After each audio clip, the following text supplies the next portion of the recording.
The Memoirs of Sherlock Holmes. Adventure 1, Silver Blaze. "I'm afraid, Watson, that I shall have to go," said Holmes, as we sat down together to our breakfast one morning. "Go? Where to?" "To Dartmoor, to King's Pyland." I was not surprised. Indeed, my only wonder was that he had not already been mixed up in this extraordinary case, which was the one topic of conversation through the length and breadth of England. For a whole day my companion had rambled about the room with his chin upon his chest and his brows knitted, charging and recharging his pipe with the strongest black tobacco, and absolutely deaf to any of my questions or remarks. Fresh editions of every paper had been sent up by our newsagent, only to be glanced over and tossed down into a corner. Yet, silent as he was, I knew perfectly well what it was over which he was brooding. There was but one problem before the public which could challenge his powers of analysis, and that was the singular disappearance of the favourite for the Wessex Cup, and the tragic murder of its trainer. When, therefore, he suddenly announced his intention of setting out for the scene of the drama, it was only what I had been expecting and hoped for. "I should be most happy to go down with you if I should not be in the way," said I. "My dear Watson, you would confer a great favour upon me by coming, and I think that your time will not be misspent, for there are points about the case which promise to make it an absolutely unique one. We have, I think, just time to catch our train at Paddington, and I will go further into the matter upon our journey. You would oblige me by bringing with you your very excellent field-glass." And so it happened that an hour or so later I found myself in the corner of a first-class carriage flying along en route for Exeter, while Sherlock Holmes, with his sharp, eager face framed in his ear-flapping travelling cap, dipped rapidly into the bundle of fresh papers which he had procured at Paddington. We had left Reading far behind us before he thrust the last one of them under the seat and offered me his cigar case. "We are going well," said he, looking out the window and glancing at his watch. "Our rate at present is 53.5 miles an hour." "I have not observed the quarter-mile posts," said I. "Nor have I, but the telegraph posts upon this line are 60 yards apart, and the calculation is a simple one. I presume that you have looked into this matter of the murder of John Straker and the disappearance of Silver Blaze?" "I've seen what the Telegraph and the Chronicle have to say."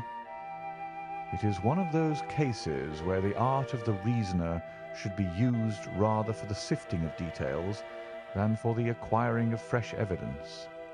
The tragedy has been so uncommon, so complete, and of such personal importance to so many people, that we are suffering from a plethora of surmise, conjecture, and hypothesis. The difficulty is to detach the framework of fact, of absolute undeniable fact, from the embellishments of theorists and reporters. Then, having established ourselves upon this sound basis, it is our duty to see what inferences may be drawn and what are the special points upon which the whole mystery turns.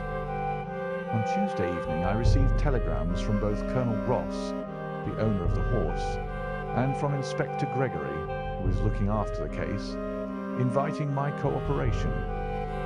"Tuesday evening?" I exclaimed. "This is Thursday morning. Why didn't you go down yesterday?" "Because I made a blunder, my dear Watson, which is, I'm afraid, a more common occurrence than anyone would think who only knew me through your memoirs.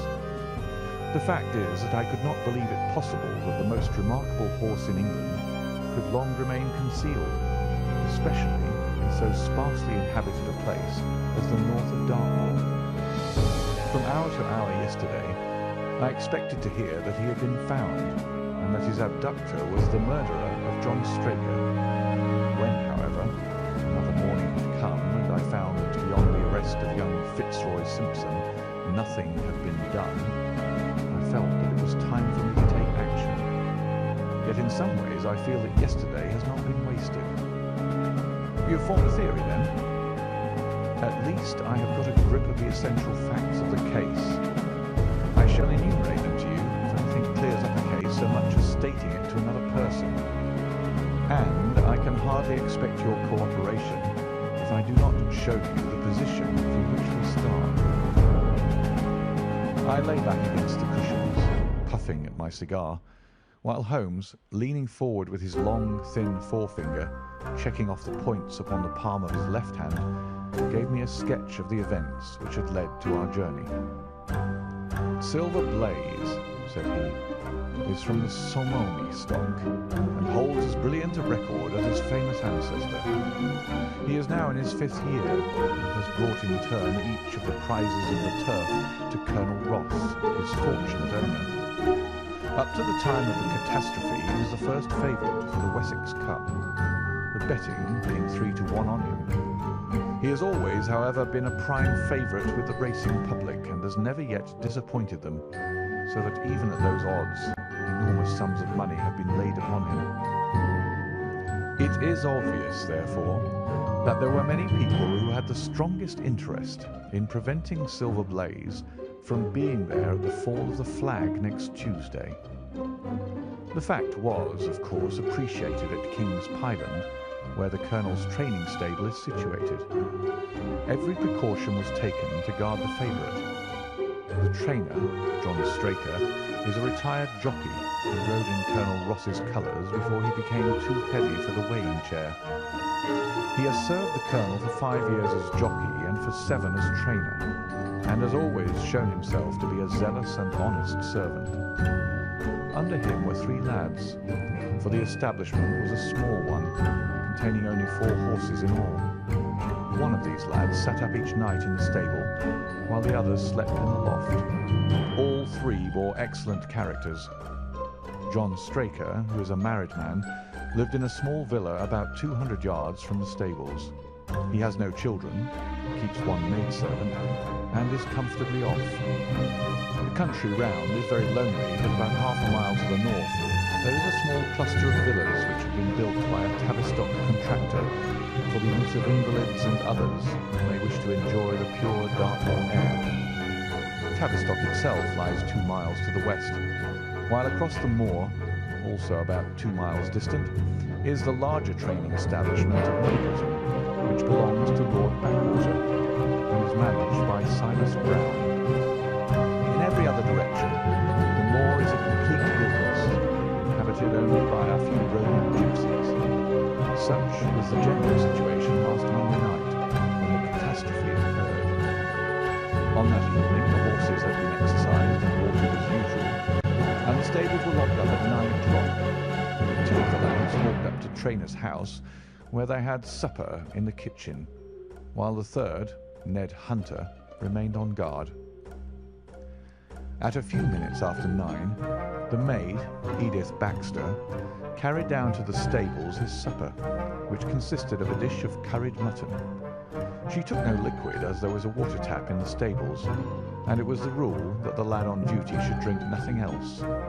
The maid carried a lantern with her, as it was very dark and the path ran across the open moor. Edith Baxter was within 30 yards of the stables when a man appeared out of the darkness and called to her to stop. As he stepped into the circle of yellow light thrown by the lantern, she saw that he was a person of gentlemanly bearing, dressed in a grey suit of tweeds with a cloth cap. He wore gaiters and carried a heavy stick with a knob to it.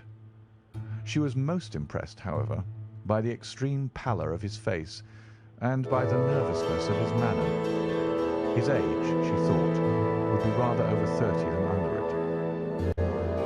"Can you tell me where I am?" he asked.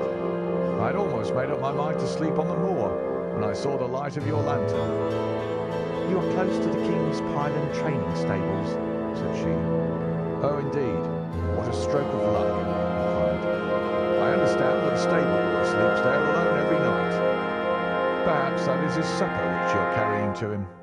Now, I'm sure that you would not be too proud to earn the price of a new dress, would you?" He took a piece of white paper folded up out of his waistcoat pocket. "See that the boy has this tonight, and you shall have the prettiest frock that money can buy." She was frightened by the earnestness of his manner, and ran past him to the window through which she was accustomed to hand the meals. It was already open, and Hunter was seated at the small table inside. She had begun to tell him of what had happened when the stranger came up again. "Good evening," said he, looking through the window. "I wanted to have a word with you."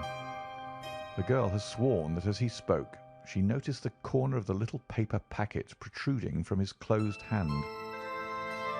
"What business have you here?" asked the lad. "It's business that may put something into your pocket," said the other. "You've 2 horses in for the Wessex Cup, Silver Blaze and Bayard. Let me have the straight tip, and you won't be a loser. Is it a fact that at the weights Bayard could give the other 100 yards in 5 furlongs, and that the stable have put their money on him?" "So you're one of those damned touts," cried the lad. "I'll show you how we serve them in King's Pyland." He sprang up and rushed across the stable to unloose the dog. The girl fled away to the house, but as she ran, she looked back and saw that the stranger was leaning through the window. A minute later, however, when Hunter rushed out with the hound, he was gone, and though he ran all round the buildings, he failed to find any trace of him. "One moment," I asked. "Did the stable boy, when he ran out with the dog, leave the door unlocked behind him?" "Excellent, Watson, excellent," murmured my companion. The importance of the point struck me so forcibly that I sent a special wire to Dartmoor yesterday to clear the matter up. The boy locked the door before he left it. The window, I may add, was not large enough for a man to get through. Hunter waited until his fellow grooms had returned, and he sent a message to the trainer and told him what had occurred. Straker was excited at hearing the account, although he does not seem to have quite realised its true significance.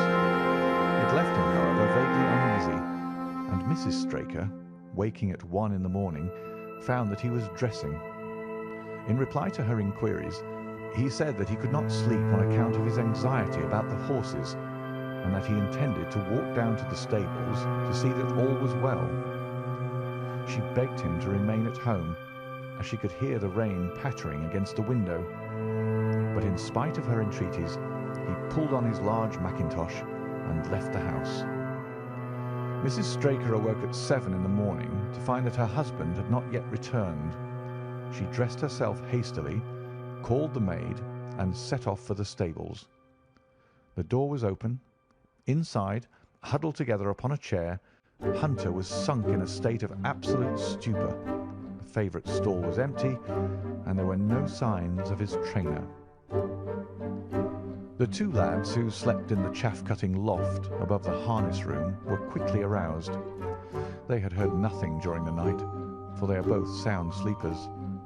Hunter was obviously under the influence of some powerful drug, and as no sense could be got out of him, he was left to sleep it off while the 2 lads and the 2 women ran out in search of the absentees.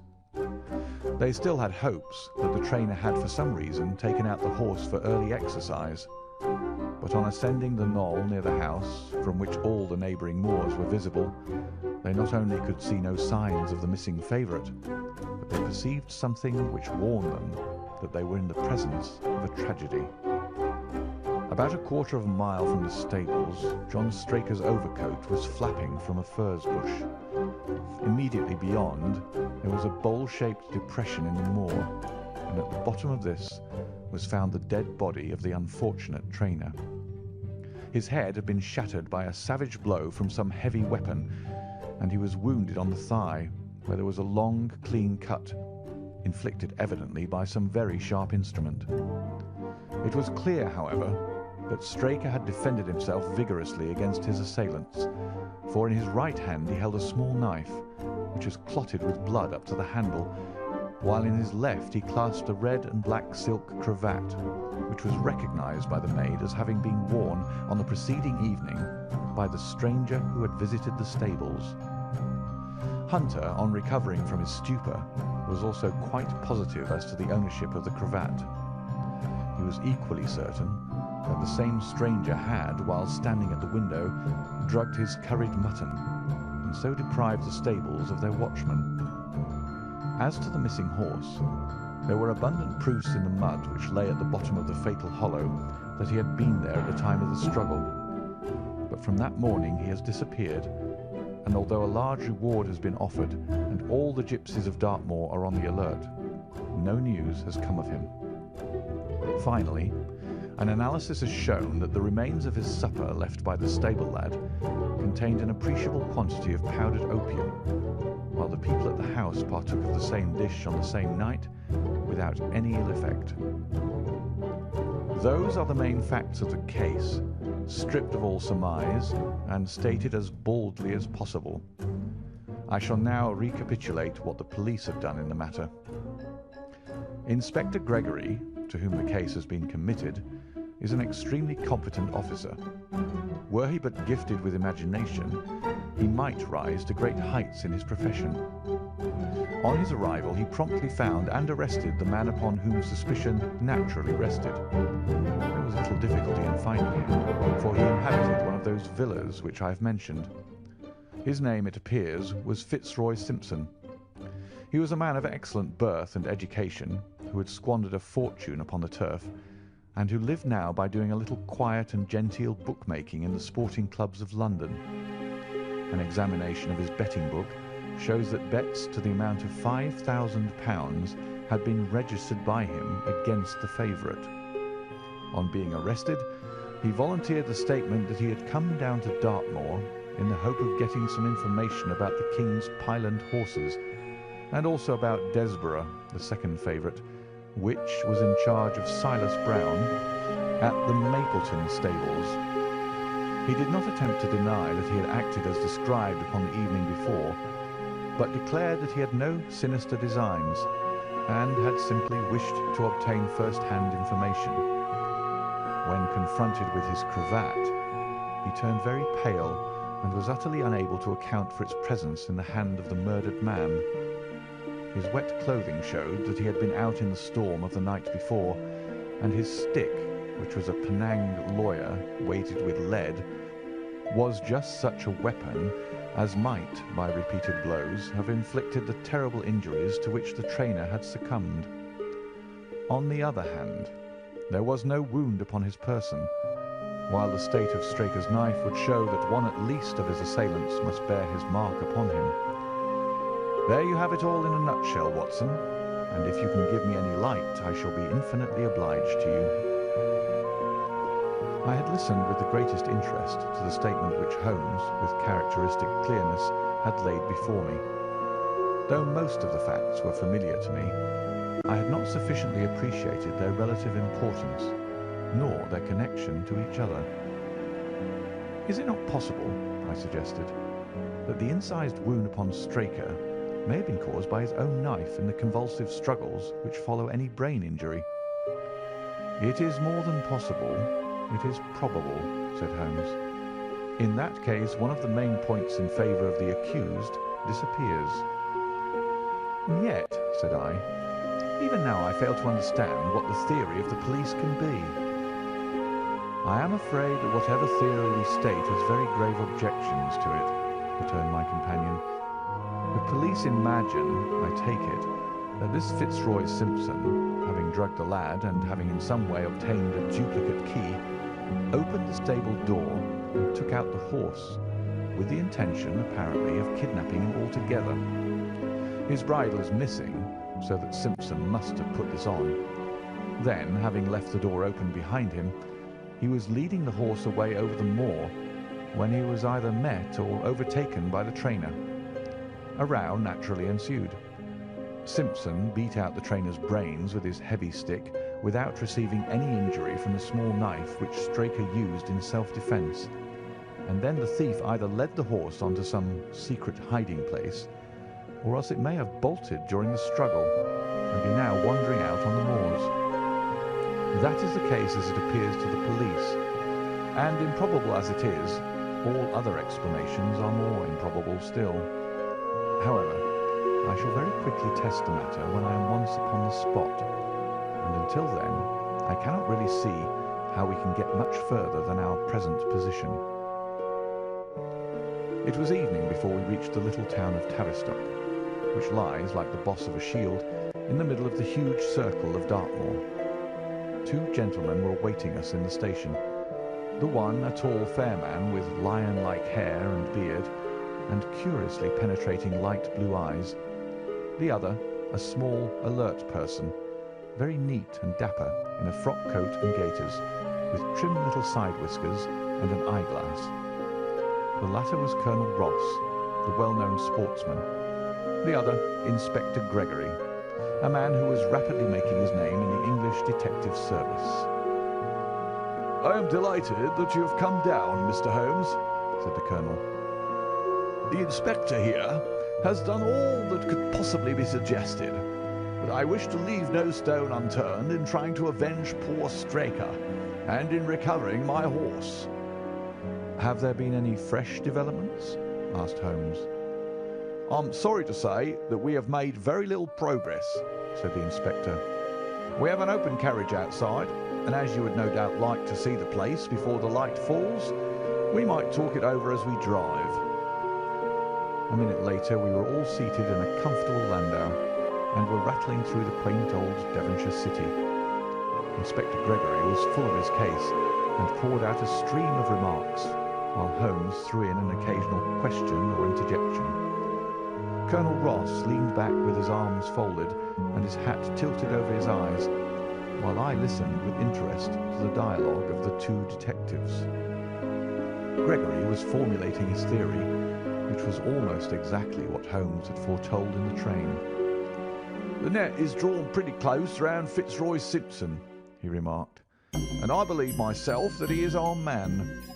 At the same time, I recognise that the evidence is purely circumstantial, and that some new development may upset it." "How about Straker's knife?" "We have quite come to the conclusion that he wounded himself in his fall." My dear friend Dr. Watson made that suggestion to me as we came down. If so, it would tell against this man Simpson. "Undoubtedly. He has neither a knife nor any sign of a wound. The evidence against him is certainly very strong. He had a great interest in the disappearance of the favourite. He lies under suspicion of having poisoned the stable boy. He was undoubtedly out in the storm. He was armed with a heavy stick, and his cravat was found in the dead man's hand. I really think we have enough to go before a jury." Holmes shook his head. "A clever counsel would tear it all to rags," said he. "Why should he take the horse out of the stable? If he wished to injure it, why could he not do it there? Has a duplicate key been found in his possession? What chemist sold him the powdered opium? Above all, where could he, a stranger to the district, hide a horse, and such a horse as this? What is his own explanation as to the paper which he wished the maid to give to the stable boy?" "He says that it was a £10 note. One was found in his purse. But your other difficulties are not so formidable as they seem. He is not a stranger to the district. He has twice lodged at Tavistock in the summer. The opium was probably brought from London. The key, having served its purpose, will be hurled away. The horse may be at the bottom of one of the pits or old mines upon the moor." "What does he say about the cravat?" "He acknowledges that it is his, and declares that he had lost it. But a new element has been introduced into the case, which may account for his leading the horse from the stable." Holmes pricked up his ears. "We have found traces which show that a party of gypsies encamped on Monday night within a mile of the spot where the murder took place. On Tuesday they were gone. Now, presuming that there was some understanding between Simpson and these gypsies, might he not have been leading the horse to them when he was overtaken, and may they not have him now?" "It is certainly possible." "The moor is being scoured for these gypsies. I've also examined every stable and outhouse in Tavistock, and for a radius of 10 miles. There is another training stable quite close, I understand." "Yes, and that is a factor which we must certainly not neglect.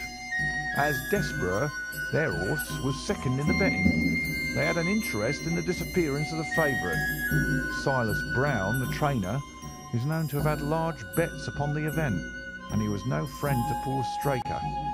We have, however, examined the stables, and there is nothing to connect him with the affair." And nothing to connect this man Simpson with the interests of the Mapleton stables? Nothing at all.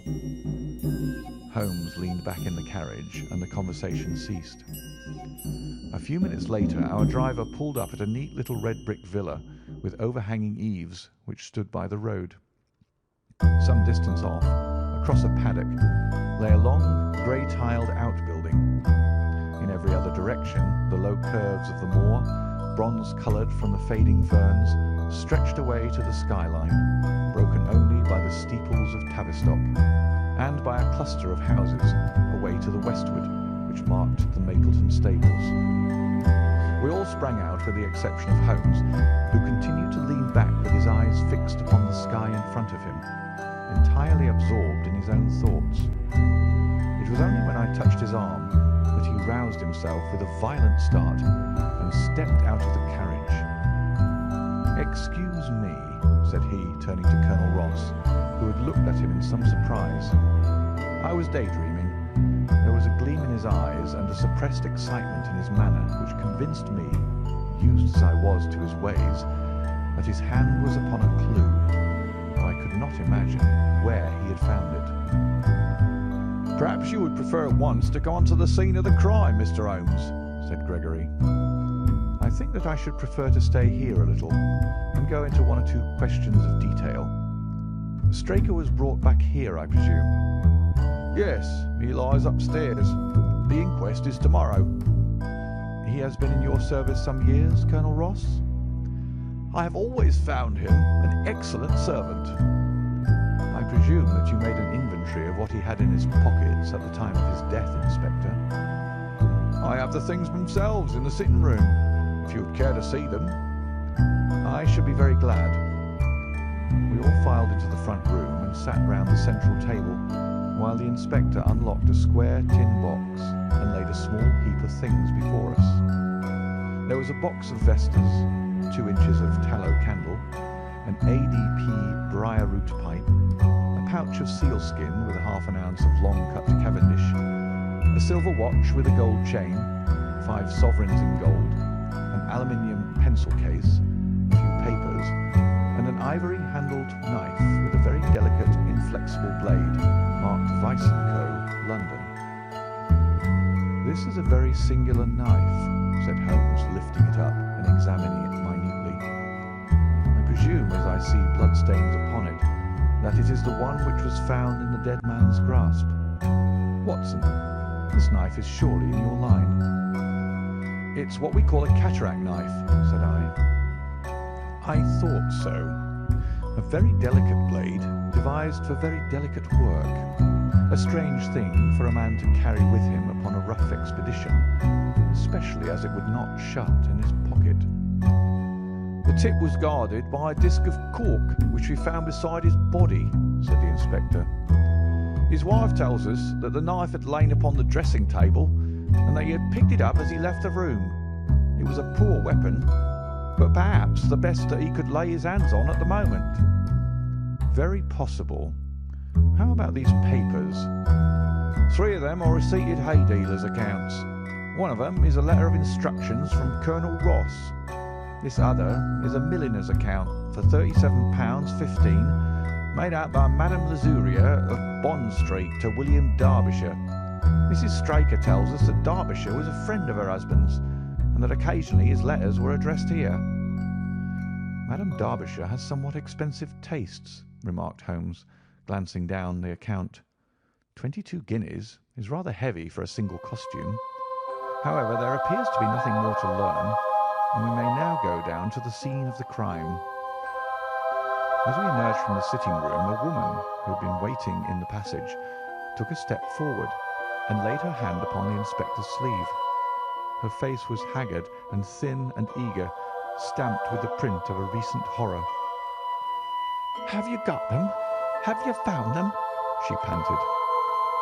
"No, Mrs. Straker, but Mr. Holmes here has come from London to help us, and we shall do all that is possible."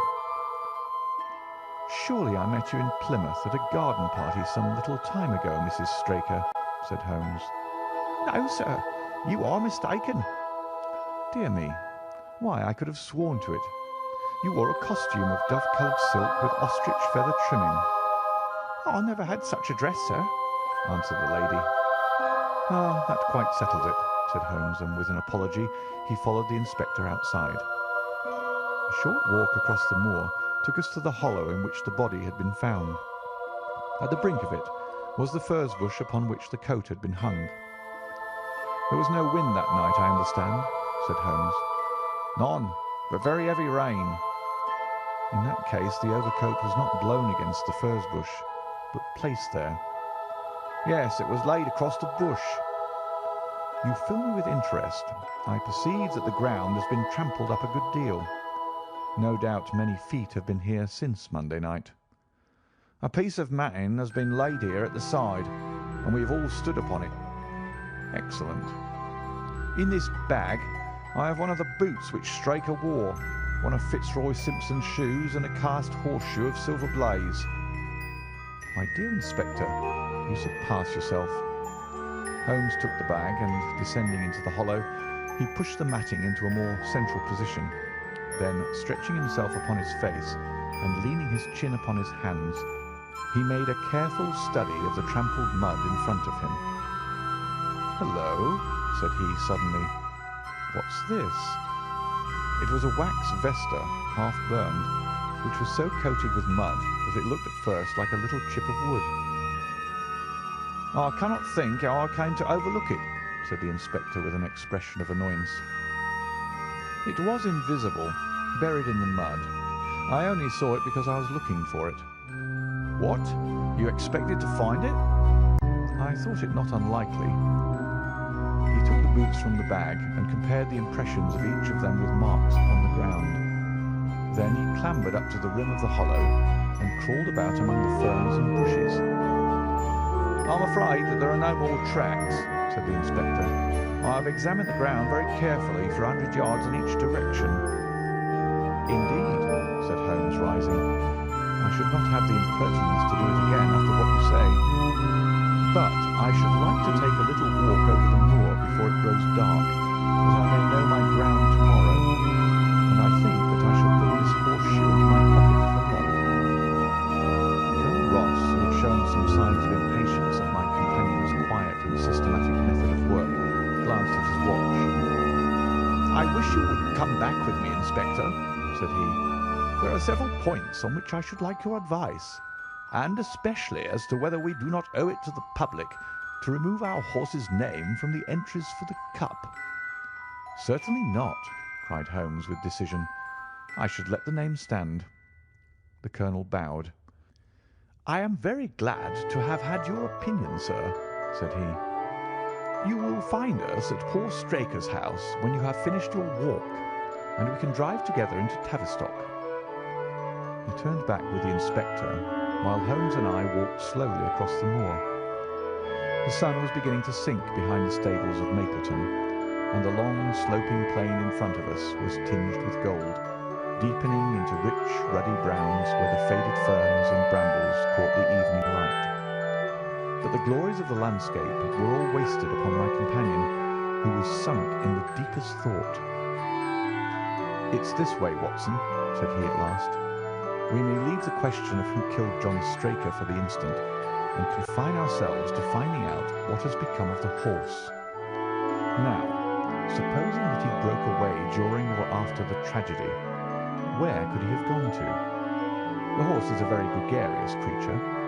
If left to himself, his instincts would have been either to return to King's Pyland or go over to Mapleton. Why should he run wild upon the moor? He would surely have been seen by now, and why should gypsies kidnap him? These people always clear out when they hear of trouble, for they do not wish to be pestered by the police. They could not hope to sell such a horse. They would run a great risk and gain nothing by taking him. Surely that is clear. Where is he, then? I have already said that he must have gone to King's Pyland or to Mapleton. He is not at King's Pyland. Therefore, he is at Mapleton. Let us take that as a working hypothesis and see what it leads us to. This part of the moor, as the inspector remarked, is very hard and dry, but it falls away towards Mapleton, and you can see from here that there is a long hollow over yonder which must have been very wet on Monday night. If our supposition is correct, then the horse must have crossed that, and there is the point where we should look for his tracks. We had been walking briskly during this conversation, and a few more minutes brought us to the hollow in question. At Holmes' request, I walked down the bank to the right, and he to the left. But I had not taken 50 paces before I heard him give a shout, and saw him waving his hand to me. The track of a horse was plainly outlined in the soft earth in front of him, and the shoe which he took from his pocket exactly fitted the impression.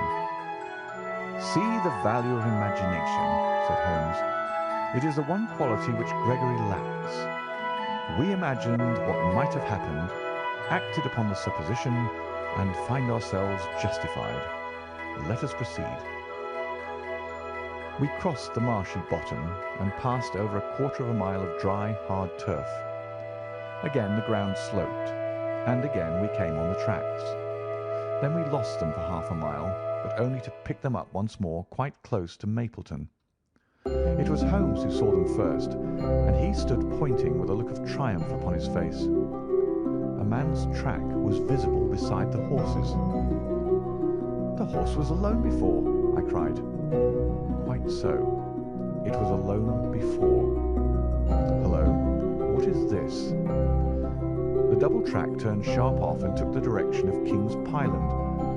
Holmes whistled, and we both followed along after it. His eyes were on the trail, but I happened to look a little to one side, and saw to my surprise the same tracks coming back again in the opposite direction. "One for you, Watson," said Holmes when I pointed it out. "You have saved us a long walk, which would have brought us back on our own traces. Let us follow the return track." We had not to go far. It ended at the paving of asphalt which led up to the gates of the Mapleton stables. As we approached, a groom ran out from them. "We don't want any loiterers about here," said he. "I only wish to ask a question," said Holmes, with his finger and thumb in his waistcoat pocket. "Should I be too early to see your master, Mr. Silas Brown, if I were to call at 5 o'clock tomorrow morning?" "Bless you, sir, if anyone is about, he will be, for he's always the first stirring. But here he is, sir, to answer your questions for himself. No, sir, no. It is as much as my place is worth to let him see me touch your money. Afterwards, if you like."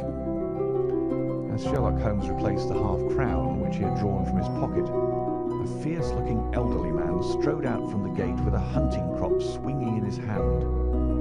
"What's this, Dawson?" he cried. "No gossiping. Go about your business. And you, what the devil do you want here?" "10 minutes' talk with you, my good sir," said Holmes in the sweetest of voices. "I've no time to talk, every gadabout. We want no stranger here. Be off, or you may find a dog at your heels." Holmes leaned forward and whispered something in the trainer's ear. He started violently and flushed to the temples. "It's a lie!" he shouted. "An infernal lie!" "Very good. Shall we argue about it here in public, or talk it over in your parlour?" "Oh, come in if you wish to." Holmes smiled. "I shall not keep you more than a few minutes, Watson," said he. "Now, Mr. Brown, I am quite at your disposal."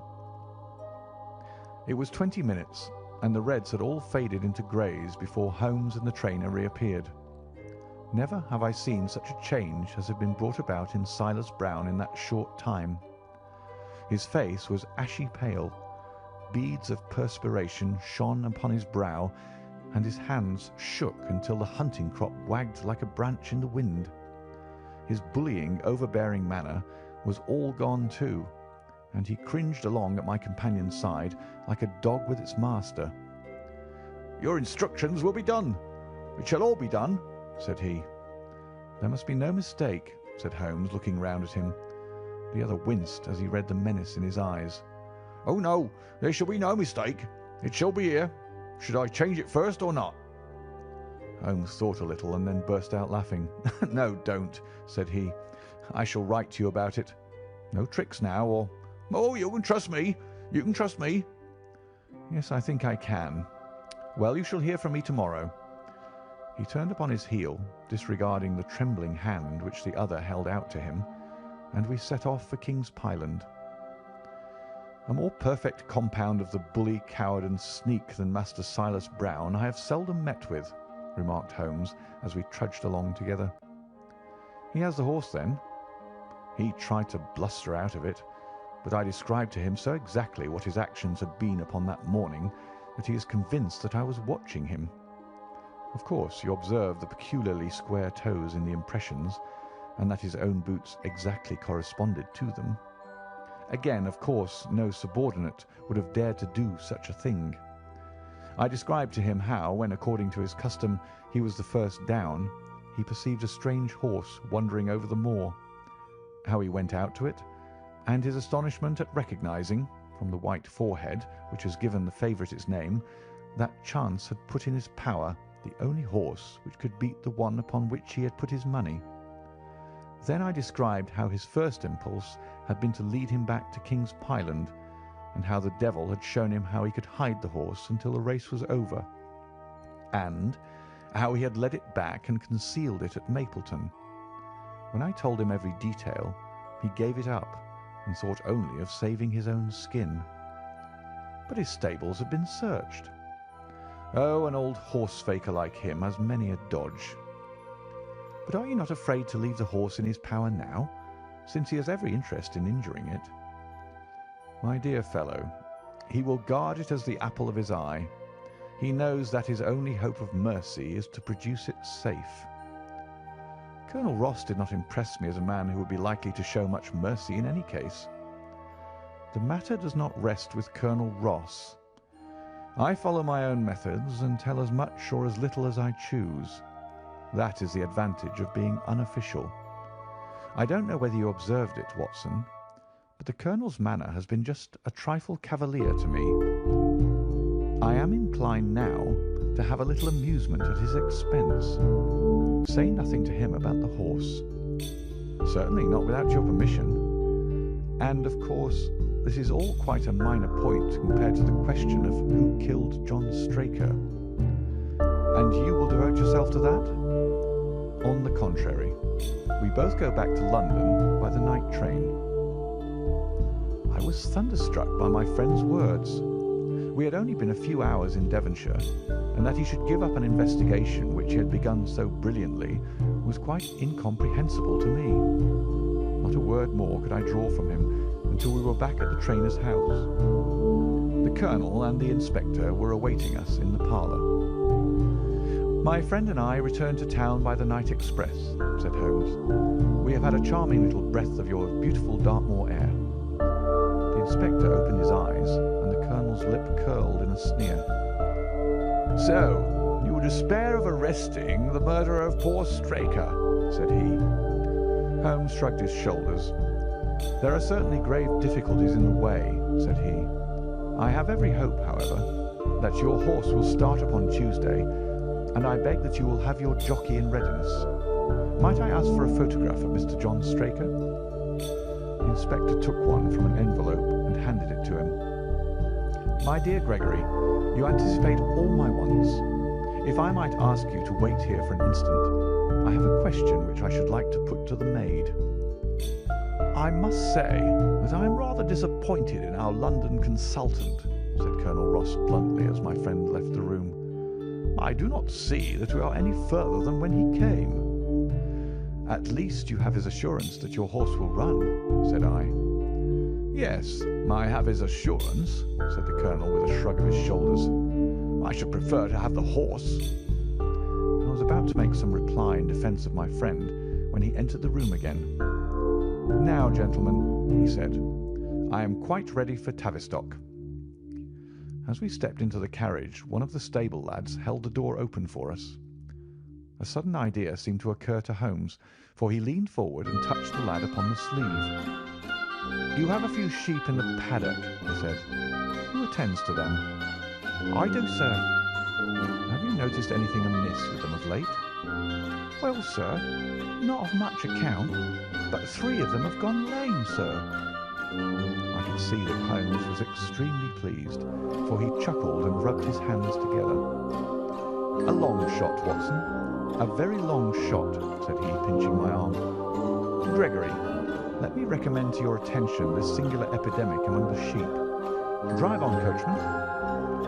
Colonel Ross still wore an expression which showed the poor opinion which he had formed of my companion's ability, but I saw by the inspector's face that his attention had been keenly aroused. "You consider that to be important?" he asked. "Exceedingly so." "Is there any point to which you would wish to draw my attention?" "To the curious incident of the dog in the night time." "The dog did nothing in the night time." "That was the curious incident," remarked Sherlock Holmes.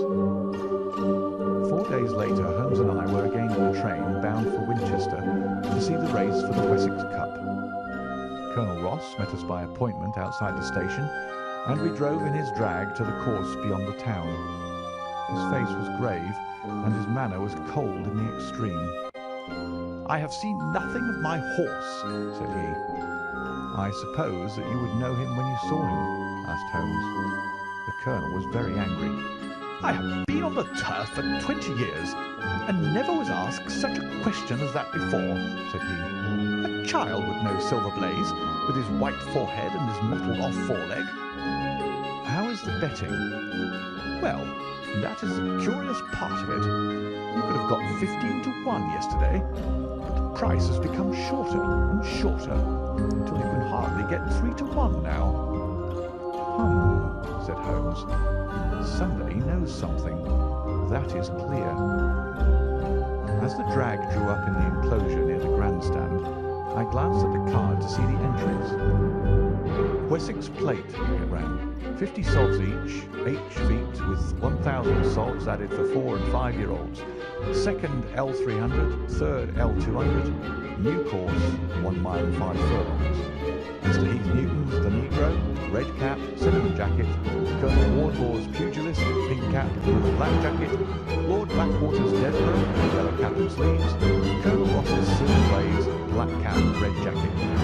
Balmoral's Iris, yellow and black stripes. Lord Singleford's Rasper, purple cap and black sleeves.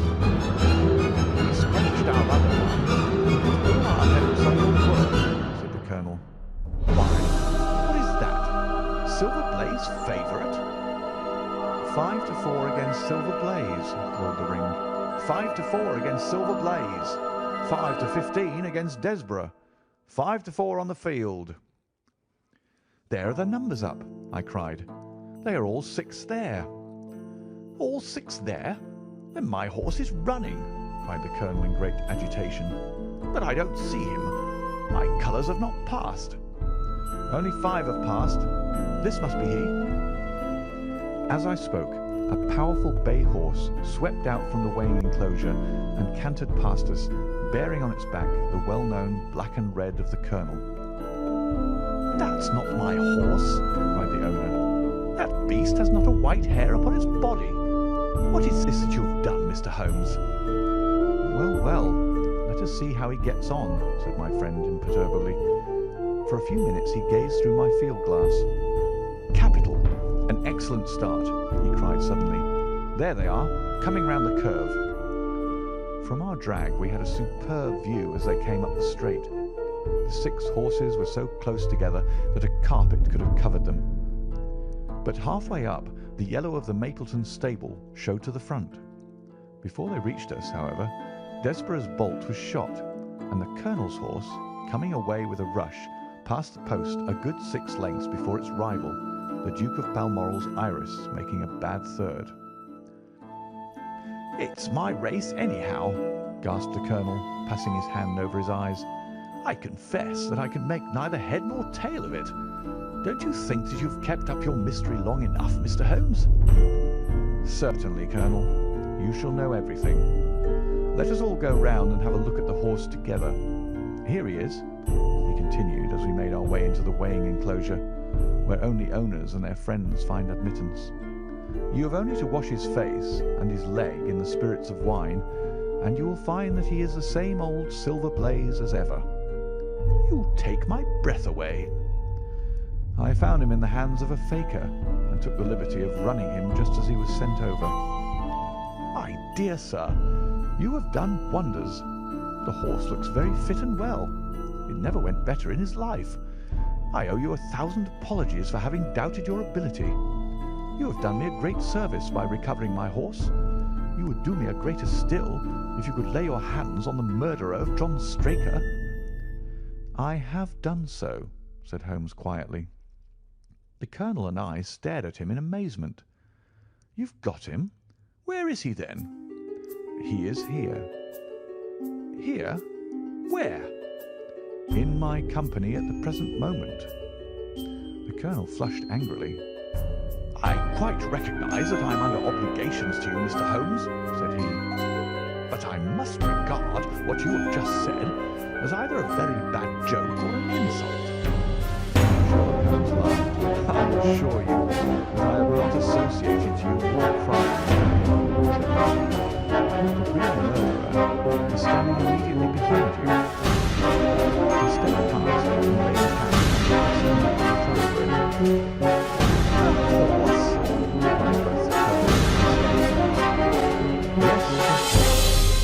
"And it may lessen his guilt if I say that it was done in self-defence, and that John Straker was a man who was entirely unworthy of your confidence. But there goes the bell. As I stand to your Chairman's Musgraves, I shall refer a lengthy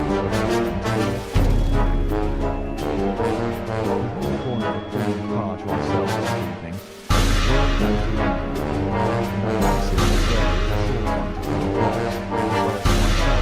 As we listen to our companion's narrative at the Dartmoor stables on the Monday night, and the means by which he had unravelled them. "I confess," said he, "that any theories which I formed from the were entirely erroneous, and yet there were indications there, had they not been overlaid by other details which concealed their true import. I went to Devonshire with the conviction that Fitzroy Simpson was the true culprit, although, of course, I saw that the evidence against him was by no means complete. It was while I was in the carriage, just as we reached the trainer's house, that the immense significance of the curried mutton occurred to me. You may remember that I was distrait and remained sitting after you had all alighted. I was marvelling in my own mind how I could possibly have overlooked so obvious a clue. "I confess," said the Colonel, "that even now I cannot see how it helps us." "It was the first link in my chain of reasoning. Powdered opium is by no means tasteless. The flavour is not disagreeable, but it is perceptible. Were it mixed with any ordinary dish, the eater would undoubtedly detect it, and would probably eat no more. A curry was exactly the medium which would disguise this taste. By no possible supposition could this stranger, Fitzroy Simpson, have caused curry to be served in the trainer's family that night, and it is surely too monstrous a coincidence to suppose that he happened to come along with powdered opium upon the very night when a dish happened to be served which would disguise the flavour. That is unthinkable. Therefore Simpson becomes eliminated from the case, and our attention centres upon Straker and his wife, the only two people who could have chosen curried mutton for supper that night. The opium was added after the dish was set aside for the stable boy, for the others had the same for supper with no ill effects. Which of them, then, had access to that dish without the maid seeing them? Before deciding that question, I had grasped the significance of the silence of the dog, for one true inference invariably suggests others. The Simpson incident had shown me that a dog was kept in the stables, and yet, though someone had been in and had fetched out a horse, he had not barked enough to arouse the two lads in the loft. Obviously, the midnight visitor was someone whom the dog knew well. I was already convinced, or almost convinced, that John Straker went down to the stables in the dead of the night and took out Silver Blaze. For what purpose? For a dishonest one, obviously. Or why should he drug his own stable boy? And yet I was at a loss to know why. There have been cases before now where trainers have made sure of great sums of money by laying against their own horses through agents, and then preventing them from winning by fraud. Sometimes it is a pulling jockey. Sometimes it is some surer and subtler means. What was it here? I hoped that the contents of his pockets might help me to form a conclusion. And they did so. You cannot have forgotten the singular knife which was found in the dead man's hand. A knife which certainly no sane man would choose for a weapon. It was, as Dr. Watson told us, a form of knife which is used for the most delicate operations known in surgery. And it was to be used for a delicate operation at night. You must know, with your wide experience of turf matters, Colonel Ross, that it is possible to make a slight nick upon the tendons of a horse's ham, and to do it subcutaneously so as to leave absolutely no trace. A horse so treated would develop a slight lameness which would be put down to a strain in exercise or a touch of rheumatism, but never to foul play. "Villain! Scoundrel!" cried the colonel. We have here the explanation of why John Straker wished to take the horse out onto the moor. So spirited a creature would have certainly roused the soundest of sleepers when it felt the prick of the knife. It was absolutely necessary to do it in the open air. "I have been blind," cried the colonel. "Of course that was why he needed the candle and struck the match." Undoubtedly. But in examining his belongings, I was fortunate enough to discover not only the method of the crime, but even its motives. As a man of the world, Colonel, you know that men do not carry other people's bills about in their pockets. We have, most of us, quite enough to do to settle our own. I at once concluded that Straker was leading a double life and keeping a second establishment.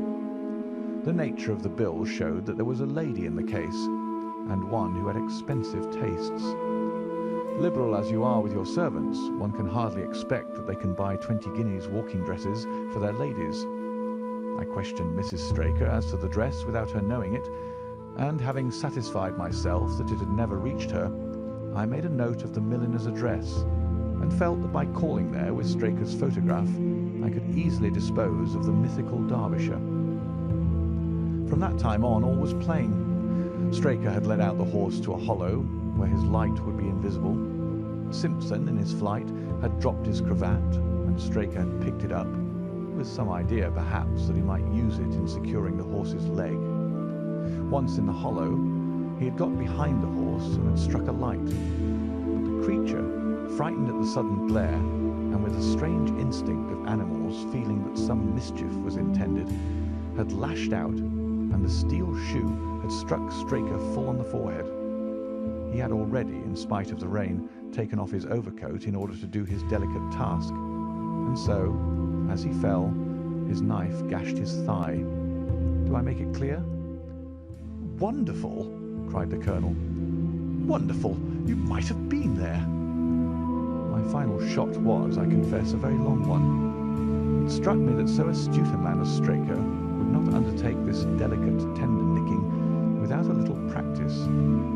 What could he practice on? My eyes fell upon the sheep, and I asked a question which, rather to my surprise, showed that my surmise was correct.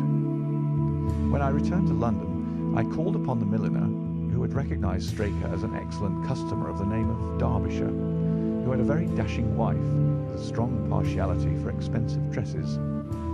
I have no doubt that this woman had plunged him over head and ears in debt, and so led him into this miserable plot. "You have explained all but one thing," cried the colonel. "Where was the horse?" "Ah, it bolted, and was cared for by one of your neighbours. We must have an amnesty in that direction, I think. This is Clapham Junction, if I am not mistaken, and we shall be in Victoria in less than 10 minutes. If you care to smoke a cigar in our rooms, Colonel, I shall be happy to give you any other details which might interest you." End of Silver Blaze.